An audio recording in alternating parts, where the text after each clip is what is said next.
Big boss season 8లో నిఖిల్తో పెట్టుకుంటే ఎవరికైనా అధోగతే అని తెలుసుకోవడంలో ఎవరికీ ఎక్కువ సమయం పట్టదు.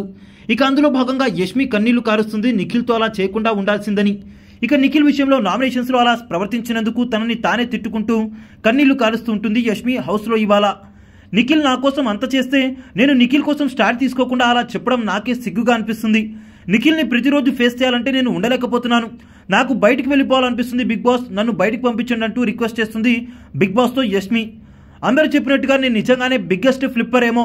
ఆ వీక్ మూమెంట్లో సోనియా నా గురించి ఆ స్టాండ్ తీసుకోవడంతో నేను చాలా ఎమోషనల్ అయ్యి నిఖిల్ నిజంగానే నా విషయంలో అలా అన్ఫేర్గా చేశాడని చెప్పాను. వాస్తవానికి తప్పంతా నాదే, నా దగ్గరే ఉంది. కానీ నేను అంతా తనే చేసినట్టుగా చెప్పినా నిఖిల్ ఒక్క మాట కూడా అనకుండా నా కోసం ఆలోచించి మొత్తాన్ని సహించాడు. అలా కాకుండా ఏదో ఒక మాట అని ఉంటే నాకు అంతగా బాధ అనిపించేది కాదు. కానీ నిఖిల్ ఏమీ మాట్లాడకుండా సైలెంట్గా ఉండిపోయి నన్ను చాలా బాధ పెడుతున్నాడు. సమ్టైమ్స్ సైలెన్స్ అనేది మనకు చాలా పెయిన్ ఇస్తుంది.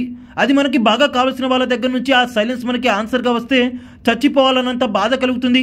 ఇప్పుడు నాకు అదే కలుగుతుందంటూ ఏడుస్తుంది యష్మి. నేను చేసిన తప్పుని నిఖిల్ క్షమించే అంత మంచి మనసు ఉన్నవాడే.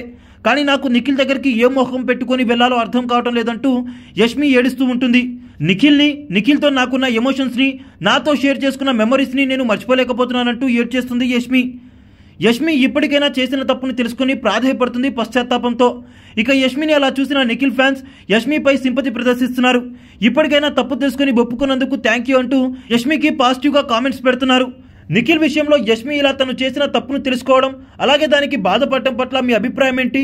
మీరు ఎలా ఫీల్ అవుతున్నారన్నది కింద కామెంట్ అయితే చేసేయండి.